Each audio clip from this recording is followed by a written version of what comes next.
Cobra, चिमणी आणि तिची पिल्ले. एकदा एका मोठ्या आंब्याच्या झाडावर चिमणी आपल्या छोट्या घरट्यात राहत होती. तिची 3 गोंडस पिल्ले होती. रोज ती आनंदाने किलबिल करत त्यांना दाणे आणून देत असे. त्या झाडाच्या मुळाशीच एक कोब्रा साप राहत होता. तो खूप चलाख होता, पण थोडा रागीटही होता. एके दिवशी चिमणी दाणे आणायला बाहेर गेली असताना कोब्रा झाडावर चढला आणि घरट्याकडे पाहू लागला.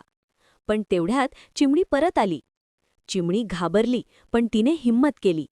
ती म्हणाली, "कोब्रा काका, ही माझी लहान पिल्ले आहेत, त्यांना त्रास देऊ नका. आपण सगळे मित्र राहूया."